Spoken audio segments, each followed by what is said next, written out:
Tonight, we're taking a closer look at a plan to raise $2 billion for Oregon schools through a new tax on businesses. KGW investigative reporter Kristen Severance has been following this as part of her Classrooms in Crisis series, here to explain it all to us.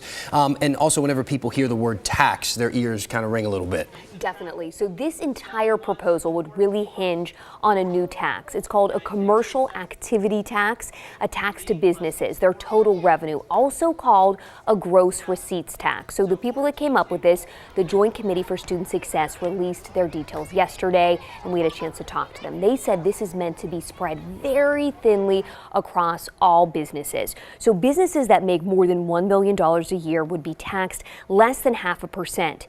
Businesses that make between $150,000 and $1 million would pay a flat $250 a year. And then very small businesses that make $150,000 or less, they would have no fee, no tax. But we're talking about a lot of money. $2 billion is a lot of money. Yeah, so what would that money go towards? Things like smaller class sizes, mental health supports, all the things we've really been hearing from teachers that they need.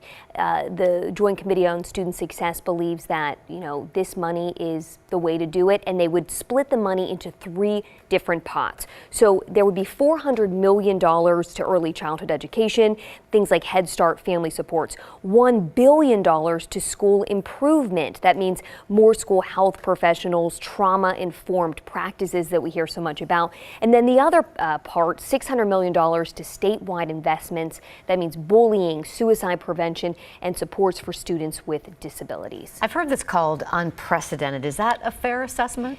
The teachers union says yes. They said if this proposal passes, they would, quote, be able to do game-changing investments in schools, game-changing things. They also called this a huge moment for Oregon students, educators, and families. Governor Kate Brown said in November she wanted $2 billion to fund education. She told this committee to come up with a plan. This is their plan. They believe this will raise the $2 billion.